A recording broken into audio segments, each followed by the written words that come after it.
Welcome, friends, back to the channel. We are here for more Raye. Yes. Raye. I was just... Who doesn't? I was at Disney the other... When was it? Last weekend. How often do you go? You go, like, a lot. I have what I call my Disney office. I found a nice little place in Animal Kingdom that I work out of every weekend for several hours. It's wonderful. So as I'm walking through Animal Kingdom, I was playing her album that may contain hope. Doesn't really work with the visuals, but it was fantastic at the same time. It was just, it's kind of as I'm walking through Pandora, I'm having Raye tell me a story. It was disconnected, but wonderful at the same time. Whatever. Those are both great things. Yes, absolutely. So today's video is I Know You're Hurting from this Album May Contain Hope album. We've heard the song, but this is live at Abbey Road Studios. I've heard of this studio. I don't know how. Yes. But it sounds familiar, yeah. Someone named Paul recorded there, I think. I don't remember who with. But I'm going to hit play right now.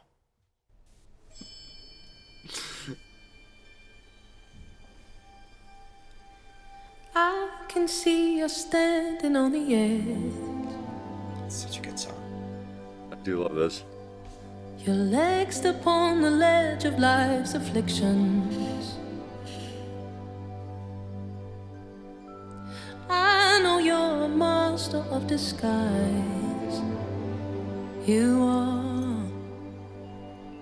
Underneath that soft and gentle smile you put on this morning. Oh, these are not the right lyrics. That's going to drive me nuts. It's interpreting it or something? Wasn't even paying attention. It wasn't good. It was not right. Yeah, I'm just gonna leave it off. I love this tune, man. It's like if you took out the vocals, which don't take out the vocals, but definitely don't. But this whole motif, it's very soundtracky. You know, like just a cool like orchestral score for a dramatic movie, which I'm always a big fan of. But yeah, put her vocals on top of anything, it's gonna make it good. But There's a clever shot, by the way, too. Just you can actually see the tracks that the camera's on, and it just kind of like it gives that immediate feeling of being behind the curtain, right? Of just this is real. This is her live vocals sitting on the floor, just brilliant. Yeah, it's really creative. All right, let me back it up and play again here. Yeah, the lyrics were off, and because it's in English, I'm just gonna go with it. Okay. Your legs upon the ledge of life's afflictions. That phrase is like unconventional in a cool way. I know you're a master of disguise. You are. Underneath that soft and gentle smile you put on this morning. You give when you have little left to give. You ballroom dogs with hollow how are yous, how are yous. Your body aches from marching up your mountains, but you always keep pushing on.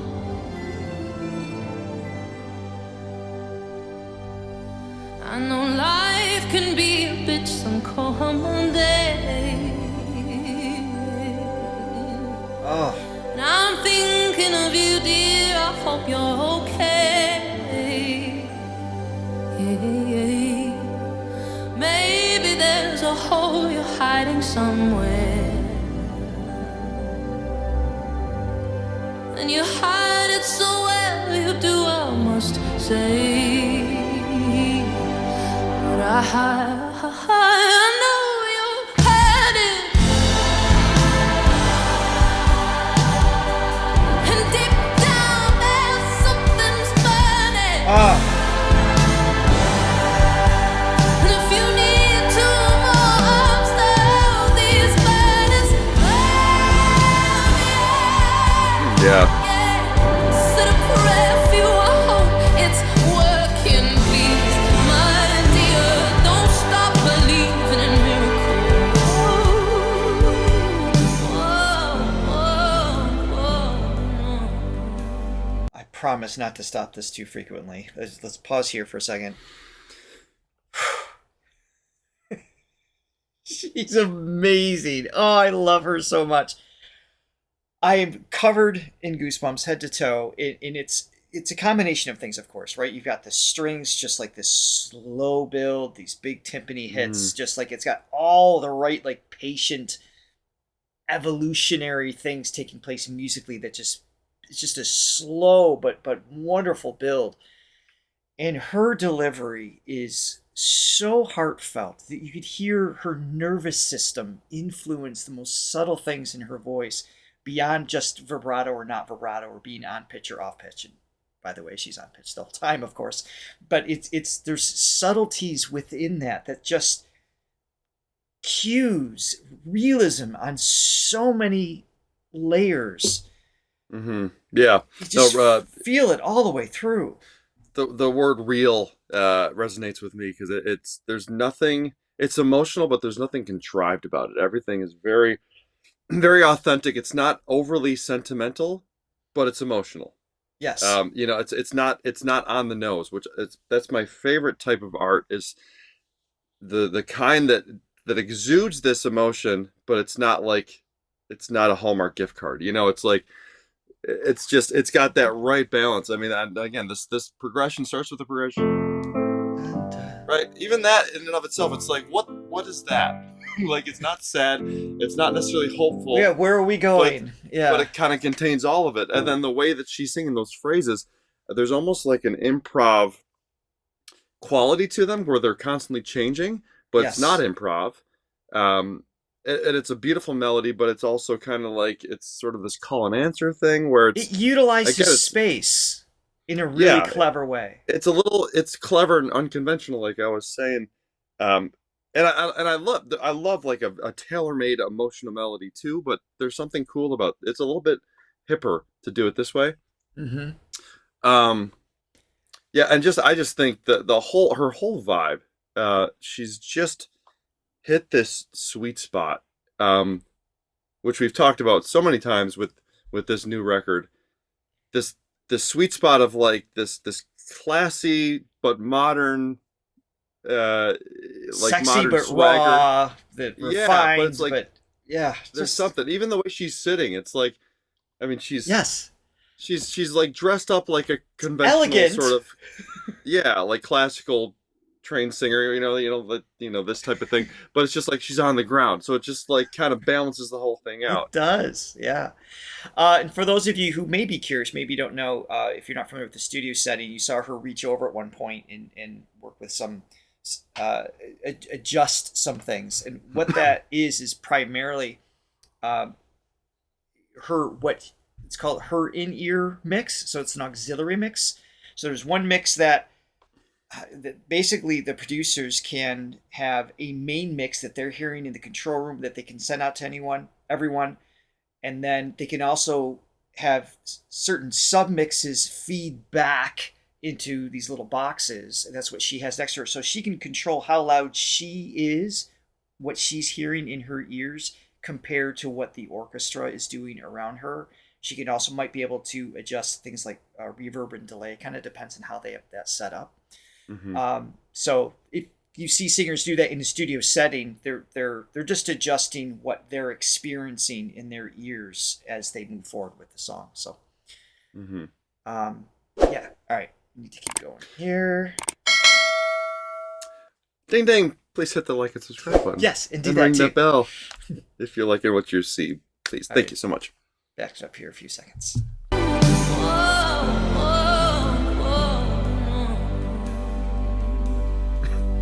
You always find some kind words for a stranger. I wish that you could find some for yourself.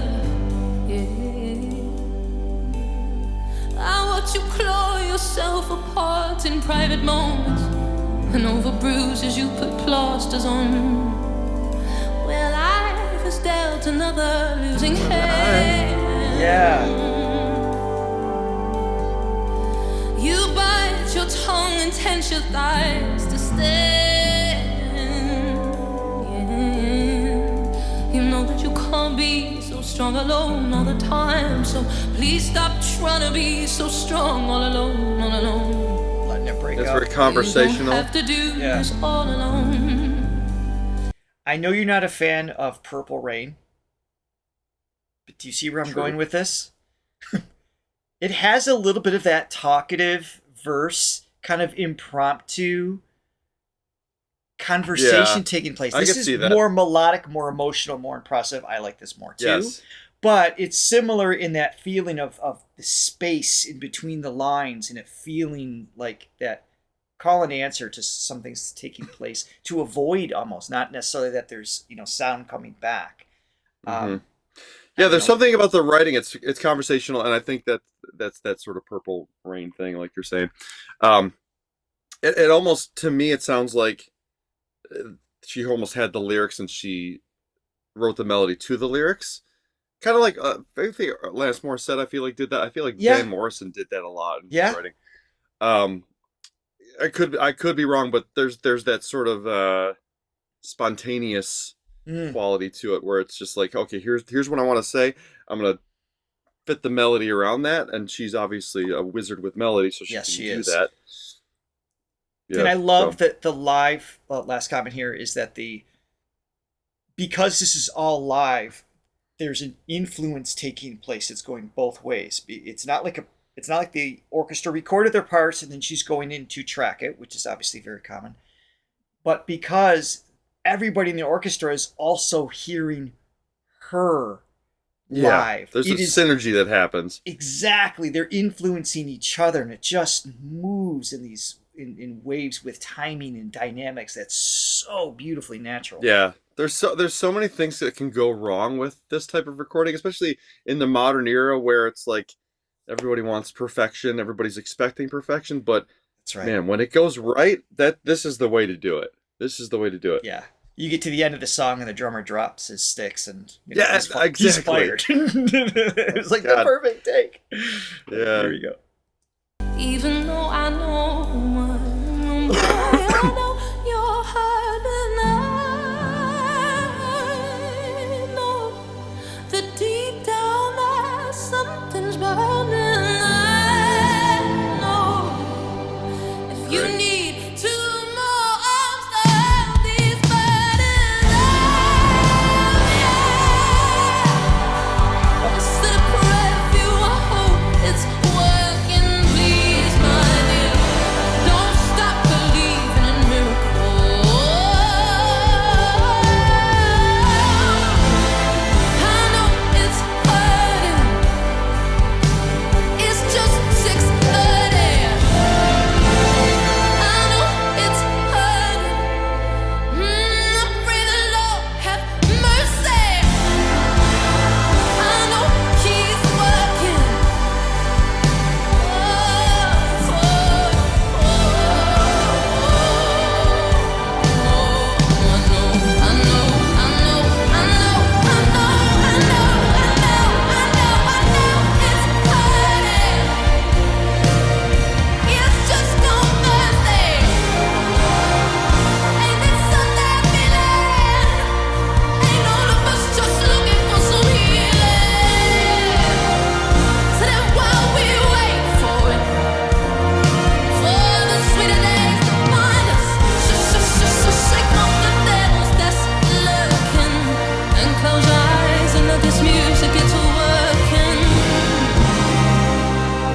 If you're listening to this, I need you to hear me now.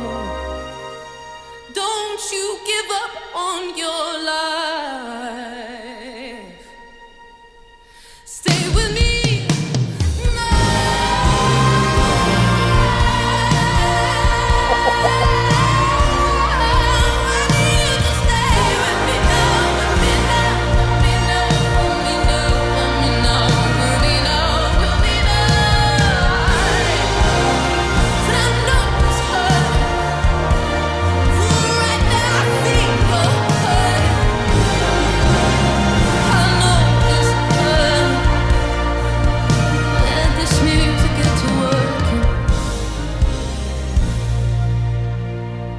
I know,